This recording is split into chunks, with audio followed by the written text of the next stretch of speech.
Welcome back to the most accurate podcast here at 4for4 Football. As always, I'm your host, John Daigle, joined today by the man himself, who already has Super Bowl projections out for everyone, who's enjoying the lovely, lovely weather on the West Coast, John Paulsen.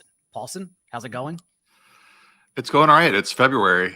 Might be the earliest we've started the TMAP process for a season, but interested to talk about some head coaching changes around the league.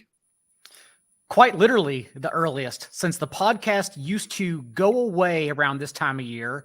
I joined the team in late March last year, and that's when I was adamant to bring it back for offseason talk. And so it's a touch and go situation, honestly, for the offseason. It's going to take a few calls and some plans, but I would like to think we're not going away at all. That at least once a week we'll be back, whether it's you, me, Brandon, Chris Allen, Jennifer Eakins, others, Justin Edwards as well. I would like to think there's going to be a group of us updating everyone every single week, even the next few months as we move into the dynasty and free agent process. But as we know, there has been a lot of news so far in between Super Bowl week, oddly enough as well, and that's why we're here. And I want to actually start with the Sean Payton deal to the Broncos, as Denver basically traded Bradley Chubb for Payton, since the number one pick, the number 30 overall pick they sent to New Orleans, was the one they received from Miami and the Chubb deal. And I'm curious to get your thoughts on the fantasy outlook for the Broncos next year, because in my opinion, just from an organizational standpoint, I don't know how anyone comes away from this trade thinking anything other than it had to happen. The assets the Broncos literally shipped away just to leverage their future for Russell Wilson, the most important position in all of football, it literally has to be correct, because there is no escaping this deal, at least for the next couple of seasons. Anyone who says that, it's just social media fodder for your likes and retweets and engagements. But Russell Wilson has to be a part of this team because of what you leveraged for him. And not only that, but I know some fans are also upset about the $20 million per year Sean Payton is making. But again, Rob Walton is literally number 19 on Forbes' most richest man list. Walton, of course, who headlines the new ownership group in Denver. Like $20 million per year is what he found in between his couch cushions. And next year when Payton's due $20 million, he'll go digging between his couch again. That doesn't matter at all. The whole point is that you have to get the quarterback right, since that's what the entire team revolves around. And suddenly, Paulsen, there's now someone in the room with more clout than Russell Wilson, who, unlike Nathaniel Hackett, who let Wilson take over, Payton will step in and say, this is how we're going to run. And more importantly, we know Payton is not egotistical. He'll ask Russell Wilson, what are you most comfortable with? And then we're going to mold it into what I think is best. And so your thoughts just on Denver's organization and fantasy outlook moving forward. Well, I would say for Russell Wilson, this was about as good of a hire as he could have expected in this offseason. I mean, this is the primary guy, the top guy. And if you look at Sean Payton's history, he's got a long history of very productive offenses. Prior to 2021, when they didn't have a very good year, 28th in total offensive yards, Payton's teams had never finished below 13th in that metric in 17 seasons, finished in the top 9 in 15 straight seasons. And that was mainly through the passing game. From 21 to 2019, the Giants and Saints offenses that he guided finished in the top 8 in 14 and 15 seasons. A lot of that had to do with having Drew Brees at quarterback, but he did have some good Giants offenses without Brees. So he's done it, multiple teams. He's taken some time off and is back. And I don't think he would have taken the job if he didn't think he could repair Russell Wilson. And I mean, I don't know where you're at with Russell Wilson. He's only, 2 seasons removed from 25 touchdowns, 6 interceptions, 3 seasons removed from 40 touchdowns, 13 interceptions. He's going into his age 35 season. So he is potentially hitting that downswing. But this is, what you're looking for if you're Russell Wilson, if you're a backer of his, if you're a believer in his. I think this gives him an opportunity, given the receivers and the weapons that they do have there, and a competent coach. I did post a poll, what does this do for your personal Russell Wilson rankings, and most people answered bumped him up a little bit. And it's kind of where I'm at with Wilson. And we know from our good friends at dynastyleaguefootball.com, and this is what I use whenever I'm trying to gauge a player's value. Right now, post Sean Payton trade, we have a couple examples, and we're using the Dynasty Trade Finder on the site.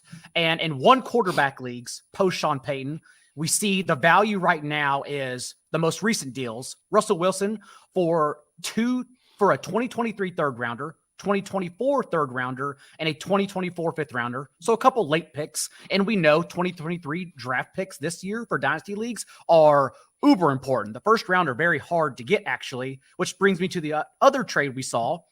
Quarterback Russell Wilson, Brian Robinson, and a 2023 second rounder to someone who's very angry at Bob for Sam Darnold and a 2023 first round pick. So that's really gauging the landscape in dynasty leagues for one quarterback leagues. I will also say I saw this most recent deal in Superflex leagues, 12-teamer, which was Kyler Murray getting shipped for Russell Wilson, George Pickens, and Kadarius Toney. Basically a veteran quarterback and a couple youthful receivers for a youthful quarterback. Do any of these, does this investment, what is being shipped here, the return on Russell Wilson, does this sound about right to you, or is this too much in your opinion? Well, I would, I don't do a lot of dynasty, so I'm probably not the guy to ask. But, I think Kyler Murray's gotten dinged a little bit this offseason. I saw a report that coaches are worried about being attached to him for the next 4 years, where to me, he's, one of the top 10 quarterbacks in the league, given what he can do. Lamar Jackson, same thing. But they are giving up, looks like they're giving up Wilson plus some pieces to upgrade to that quarterback, or vice versa. Makes some sense. I mean, I think you're looking at Wilson as an aging prospect, and you're hoping to get another good year or two out of him. And I do think he'll be better this year than he was last year, but that's not saying a whole lot.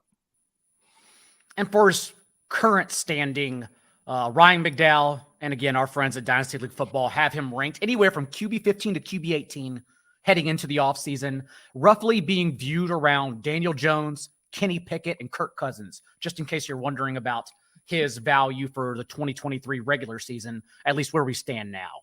Also, we got some more important quarterback offseason news in Sports Illustrated's Albert Breer reporting that the Bears, at least right now, will try to trade the number 1 overall pick in the 2023 NFL draft, thus believing and instituting confidence in Justin Fields. So I want to get your thoughts on Justin Fields moving forward, knowing that ideally they will try to surround him with better receivers, maybe continue instituting more pass attempts so he's not just a 21 pass attempt per game player like he was last year. But your thoughts on Chicago's offense?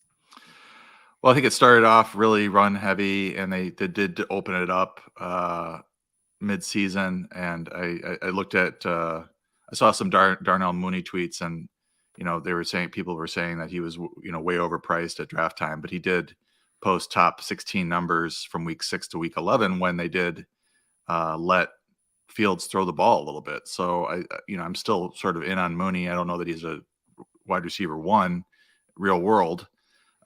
Chase Claypool thing didn't really work out, but he was sort of injured. So I really would like to see an investment in a really good receiver, either via free agency, which there isn't a whole lot out there, or via the draft for the Bears, to really bump up Fields. But I think, he can get there just with his rushing. And Cole Kmet came on too. So he does have a pretty good pass catching tight end as well. So if you go into the season with Mooney, Claypool, and Kmet as your top 3 options, that's not ideal. You'd like to see a good rookie added to that mix. But, certainly Fields' early ADP is up there in the top 10. And it seems justified based on what he can do running the ball. And if announcing to the world what they were going to do with the number 1 pick, and I know Bears fans in particular say everyone knew that, so it's no big deal that you come out and say, actually, we're just shopping this pick. That's not the case at all, because we know how bad NFL owners and GMs are at their job. Like, you tantalize them and letting them think you actually have another option, even though we knew they didn't have another option. But GMs definitely thought there was a chance they could trade Justin Fields as well. If that wasn't egregious enough, though, we always have the trading Chase Claypool for the very first pick of day 2 to look at and say, okay, maybe we shouldn't trust this front office at all. Darnell Mooney, to your point as well, interesting for dynasty leagues, given that he's now headed into his contract year from his rookie deal, and he will be 26 this season. So just someone to think about making your stance on whether you believe he's going to be back in Chicago or perhaps take his deep talent elsewhere. I want to also get your thoughts on Frank Reich, the first head coaching domino to fall this offseason to the Panthers, because we know it's scapegoat season. We're going to get into a couple of coaching changes here. And Frank Reich happened to be the one to get scapegoated out of Indianapolis after his 3-5-1 start to the year. It was probably him. It could have been some of Chris Ballard as well, who failed the last 3 seasons and just recruiting veteran gaps at quarterback between Phillip Rivers, Carson Wentz, and Matt Ryan as well. So maybe Reich deserved to be out. But at the same time, I would argue right now he's the best head coach in the NFC South. And NFC South that also, I think we're going to see every single starting quarterback change, including that in Atlanta. I don't think the Falcons are out at all in the top 10 away from drafting a quarterback. So just the overall thoughts on Frank Reich and what he brings to the table for the Panthers. Yeah, I mean, I think, you rewind a couple seasons and he was probably viewed as one of the brighter, if not, top 10 brightest minds in head coaching, or at least had that sort of, reputation. Did well with Phillip Rivers and Carson Wentz, back-to-back 9th place finishes and points scored. His offenses in 2020 and 2021. His offensive record in general is pretty good. 4 top 10 finishes in total yards in a 6-year span from 2015 to 2020.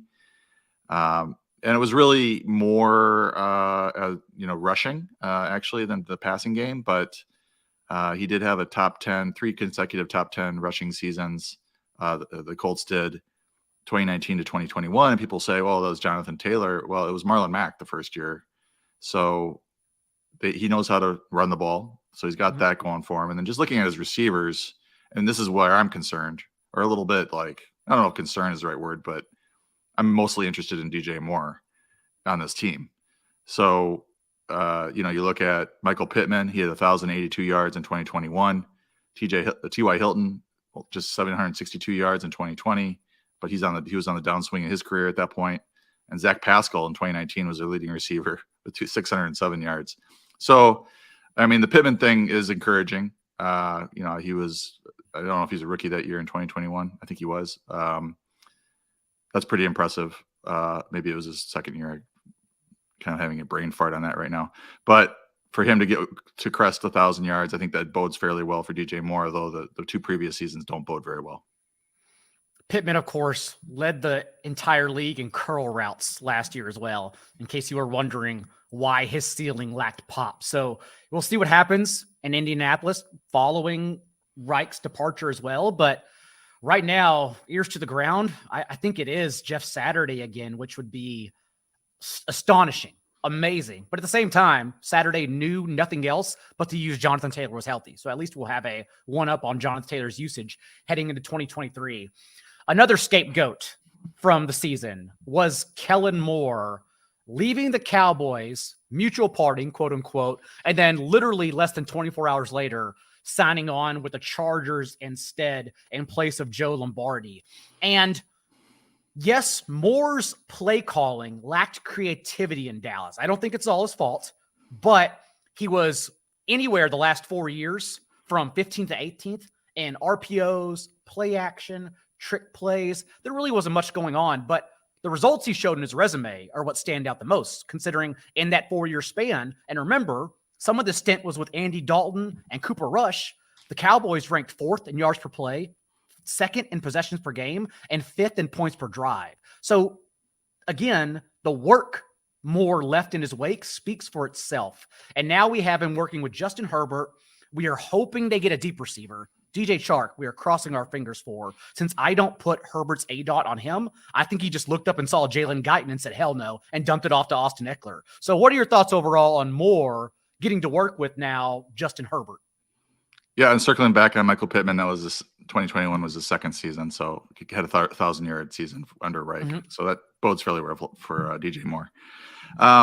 Yeah, I think from an pure offensive coordinator standpoint, Moore was the primary guy. He wasn't unemployed for very long. I think the Chargers saw an opportunity to upgrade that position in their in their coaching staff and went for it.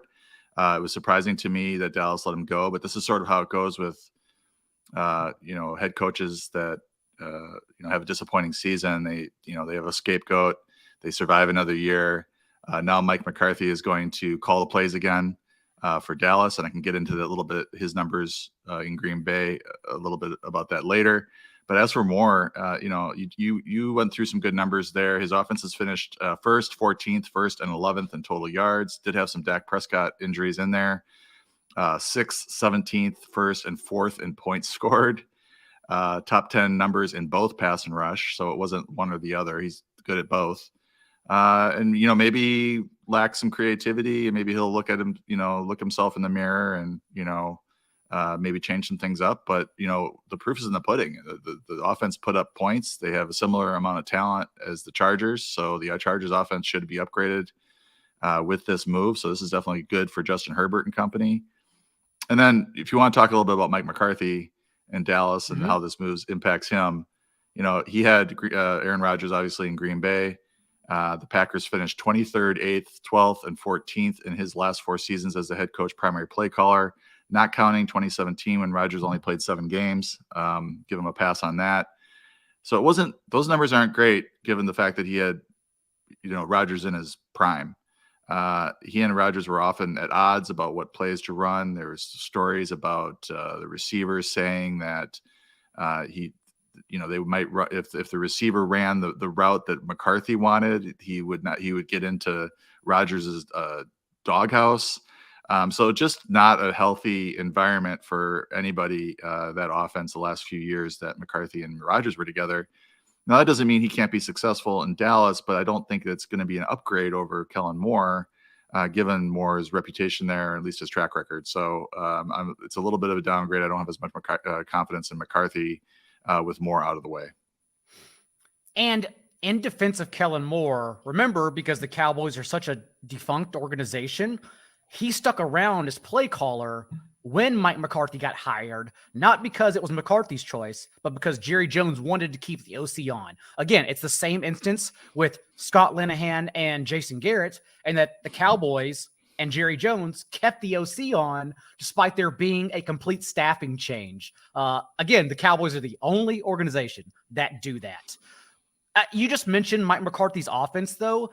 I do know he was not as run heavy on early downs, which usually is a sign of the most inefficient offenses in the league. I know he wasn't like that in Green Bay with some stellar running backs in that span as well. But at the same time, I do go back and forth wondering, because Kellen Moore was also calling plays run heavy on early downs despite the success. And I just genuinely wonder if it's a trickle down from the top, like from the organization again, and word and play calling not actually coming from the coaches, but coming from the owner instead. Like, we have this $90 million running back we have to feature. Does that mean then even Mike McCarthy just nods his head and understands the assignment and says, I have to feed him because we're trying to get season tickets paid for? I actually wonder if that's going to be a problem still. I mean, yeah, you look at this offense, though, they have CeeDee Lamb at receiver, and he's far and away their best guy. And then after that, you might argue that Tony Pollard and Ezekiel Elliott are right there in terms of offensive weaponry. And certainly Jerry Jones has talked up Elliott over the last few years, even though he's in a little bit of a decline. So I think that kind of plays into how they're approaching things. And they have Dalton Schultz, who's a solid tight end, but after that, the receivers kind of an issue since they've traded away Amari Cooper. You say Jerry Jones has talked about Ezekiel Elliott over the years, buddy. Jerry Jones just talked about Ezekiel Elliott in Mobile, Alabama. Hit the audio. We will review even more the season. We're going to see the positives in Zeke. Zeke will look better the more you look at what he brought to the table as we get into reviewing what the season was. And so I don't want to talk about Zeke until we have had the benefit of really evaluating our whole season. So you'll do more. But I do know this, without even looking at an evaluation, Zeke was a lot more incremental to the success that we had than his rushing yards indicate. But you do want I believe that. You do want him back next year? Would like to have him back next year. Yes. You would like to have him Yes, back would next like to have him back. Stephen Jones, also, who interviewed for far too long. They should both keep their mouth shut. Mentioned Tony Pollard.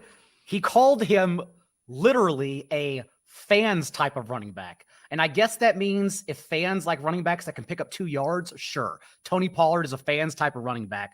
The good news is with Tony Pollard being an unrestricted free agent, the franchise tag for a running back is only $10 million. And we know Tony Pollard is worth that to the offense, even coming off surgery. He's expected to be healthy for training camp. But overall, we also know Paulsen, Zeke will be back on this team. It is as simple as being a post-June 1 cut and then spreading $6 million over the next 2 years in each year of dead cap for just cutting Zeke outright. But that's not going to happen because that's not the Dallas Cowboys. So let's just pretend as if Pollard and Zeke are back in this offense. What the hell do you even do here? Well, I think we saw what was happening or the trends last season, and Pollard's just 5.22 yards per carry. A weapon in the passing game. He averaged 15.6 PPR fantasy points per game. There's no justification to take any work away from him. 193 carries, 39 receptions. Turned in a really good fantasy season on that. I don't have the rankings in front of me, but just looking at his game log and his, he started off the season with 4 games under 10 carries in the first 5, and then was double digits from week 6 until week 15. Had a 9-carry, 19-yard game against Philly, but he caught 6 for 61 in the passing game. Missed a game in week 17 and came back for a 7-carry in week 18. So I think he's got the injury, but he should be fine for training camp. And I think you're looking at him as the fantasy RB1 for this team, even if Ezekiel Elliott is going to get some carries, getting his 3.7 yards per pop. And I urge anyone who does not like the Cowboys, and I'm not of that demographic, but I urge anyone, if you want to audibly hear 2 more decades of failure, you got to go to cowboys.com and listen to the audio, because the Zeke audio, I think, was probably only the 20th worst thing Jones said, and defending the Amari Cooper trade to free up more money, which of course the team spent on James Washington, who had 1 target and an injured offseason, to defending the Jalen Tolbert pick, and also saying the Eagles went all in, whereas the Cowboys are building long term.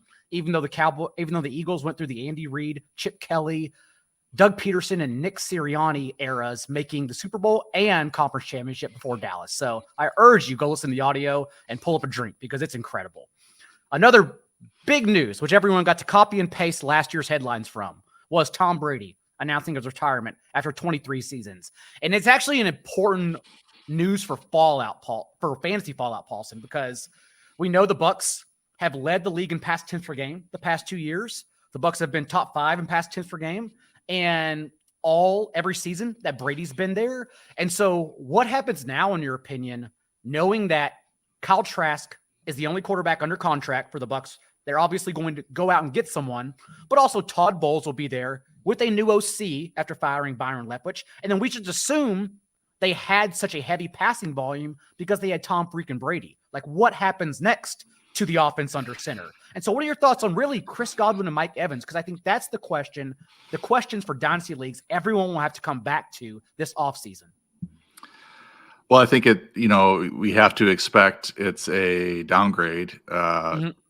Either, at least from a talent standpoint, or at least from a volume standpoint, probably from a talent standpoint. Tom Brady wasn't his usual self last season, but there was just so much volume that it supported Godwin for sure, and Evans here and there. He didn't have the greatest season. He was part of the breakout receiver model for, I think, seven weeks straight last year. And then he had 3 touchdowns in a game. It's amazing what happens whenever JC Horn is out. Yeah. Yeah. You look at Godwin. I I think it's important if you're going to downgrade him, you downgrade him from like what he was doing, not from his end of season stats, because he did have a hamstring injury after making it back for week 1. I think from week 4 on, he was the fantasy wide receiver 8 in that offense. So really impressive season from Godwin, in my opinion, coming off of that knee injury. So I'd be downgrading from there, not from whatever wide receiver 15 or wide receiver 20 that somebody might have him ranked if Brady were to be back. So I think he's looking at, wide receiver 2 ranking probably, but we just don't know without knowing who the quarterback's going to be. It drives so much of the offense, and depending how strong the quarterback is, you might have as much volume, not as much, but a reasonable amount of volume. Or if it's a really bad quarterback situation, they might go very run heavy with, I think, Fournette's back and Rashad White, and try to play defense and win games that way. So it's really up in the air right now. Certainly Mike Evans, his season last year doesn't inspire a ton of confidence that he's going to do a lot better with the quarterback change, but he's been one of the most consistent, at least year to year, fantasy receivers for the last 5 years or so. And it just sort of depends on what type of quarterback is installed there. If it's a deep ball guy, then I think that would, he's not a deep ball, you don't pigeonhole him as a deep ball guy only, but he certainly thrives in that role. So just depending on the quarterback, we just don't know based on, Godwin and Evans, exactly how far they're going to fall from Tom Brady. The most recent update and dynasty rankings from our friends at DLF have Chris Godwin at wide receiver 17 and Mike Evans at wide receiver 29. The most recent trade also I'm seeing is basically Godwin for, again, the prime 2023 picks, a 2023 third rounder and fourth rounder, Kadarius Toney and Noah Fant for Chris Godwin. The final note, I don't think we have much fantasy news on, but I do think we should at least take a moment and tip our cap to DeMeco Ryans signing with the Texans. And I am on team play caller as your head coach, knowing that the Texans are now in a situation where whomever DeMeco hires as his OC, if he has success, will be gone in 1 or 2 years. I think this year it was actually amazing to see both, Dan Quinn as well, but for play callers, like for Ben Johnson to stick around was massive, not only for the Lions, but for just him being at the top of the head coaching cycle next year. But it's also an anomaly. Like usually the good play caller, the great play caller will leave immediately to become a head coach. And DeMeco Ryans, that's likely going to happen in Houston. But just the fact that we at least have the aura and the essence of like someone who actually has passion for the Texans as their head coach now. So DeMeco Ryans was a rookie of the year with Houston. He was their third All-Pro ever in Houston as well. So just to have someone that wants to help you build your organization and someone who's not going to be a scapegoat like we see their last 2 coaches in one and done situations, I think is already awesome by the organization. Yeah, defensive-minded guy. The 49ers top 3 in yards allowed in each of his 2 seasons as the DC in San Francisco. And it sounds like the passing game coordinator for San Francisco is one of the short lists for the OC there. So I think this could be the market inefficiency with what you were discussing. I mean, I'm on board with, you're having your play caller be your head coach as well, but there is a way to sort of, if you have a really good leader of men as your head coach, as a defensive coordinator, and also the defensive coordinator, and you can become the stepping stone for those really talented up and coming OCs. You might have to cycle through them every 2 or 3 years. But if you get the hires right, you can get these young guys on their way up as they are going on to be head coaches with other teams. But I don't know that is, you can really bank on that. It's probably better to get a proven offensive mind as your head coach. But that's the way it goes, and that's what the situation that the Texans are in. And I certainly expect their defense to be solid. They were actually decent this year, definitely in spots. They were a pretty feisty team, even though they didn't win many games. But I would expect, the whole culture change to shift there. And as you mentioned, it's nice to have a coach that's actually fired up about the franchise. 30 minutes in and out. Isn't the offseason great? Paulsen, I know we have a 2023 mock draft that includes yourself and a lot of others on the 4for4 team coming out on the YouTube page. What else do you have going on in the background right now at 4 for 4? Well, just finishing up Super Bowl projections this, next couple of weeks, and I'll be getting out never too early rankings at some point, hopefully this month, and folks can use them just to get an idea of where we're heading into this into 2023. I think the big thing that people don't, just a casual fan, fantasy manager, don't pay attention to is free agency. Who's becoming a free agent? I think everybody assumes that players are going to be back with their current team, but you have to take that into account. There's going to be a carousel of players, so I will take a look at that as well. But in the short term, it's going to be never too early rankings, Super Bowl projections, and then we'll get into free agency and the draft in the spring. Speaking of, there were already a bunch of sickos drafting at Underdog and FFPC, so I put out my available targets and air yards tracker earlier than ever. It's on the site, free for everyone right now as you're listening. And the available carries and running back touches tracker, because I'm updating it this year as we continue to learn every year what is the most pertinent stats to target, will be out by Monday for everyone. Until then, we will be back with a Super Bowl preview next week. And then again, we'll figure out our offseason schedule. But I can tell you we're just going to keep beating our chest because we're not going anywhere. We're here to stay. So until then, be a little bit kinder than what's required. We'll see you next time.